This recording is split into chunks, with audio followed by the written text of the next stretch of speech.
So in this situation, Jesus is coming back to Capernaum. This is really his home base. This is Peter's from Capernaum, and this is where his ministry just he always returns back home when he needs to rest.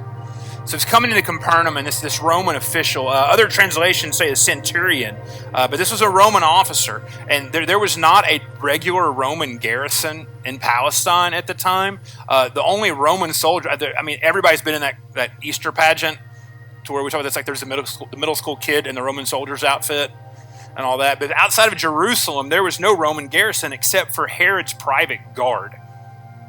And they were occasionally stationed in Capernaum. And so this person was probably, if they could look back through first century records, this person that Jesus is interacting with was probably the highest ranking military officer in all of Palestine, all of Judea, all of Jesus land. Put it that way. He's the highest ranking officer. And so he comes up to Jesus and asks him this way. He's like, I need this person. He's young. He's a kid. He's under my authority. I'm taking care of him. He's paralyzed. He's quaking.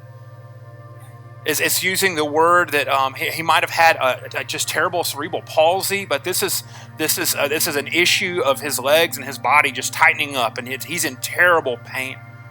And I need you to heal him. And there's this interesting back and forth. Like, Jesus says, well, I'll come to your house. It's like, no, you don't need to come to my house.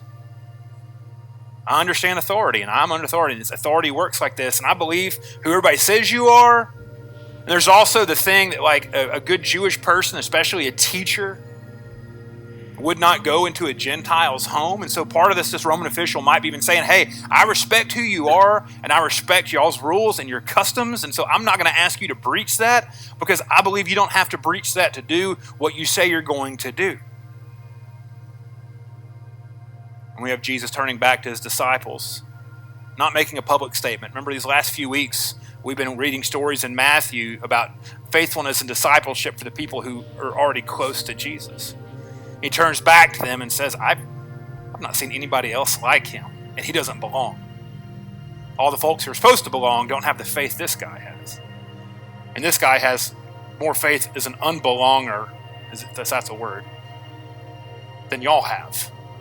And so it's kind of an amazement statement to the disciples, but it actually probably is kind of getting under their skin a little bit too, because in theory, he's talking about them.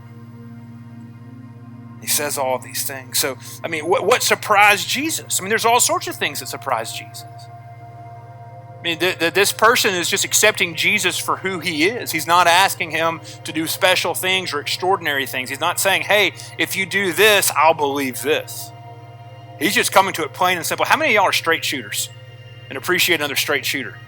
Like, this Roman official is like the straight shooter of the straight shooters. He says, hey, I need you to do this, and I know you can do it. He comes to Jesus just out of nowhere. But he has obedient faithfulness, and that's the thing. He has obedient faithfulness. We've said it before, our obedience shapes Jesus' ability, but also our influence. And I want to unpack that a little bit this morning.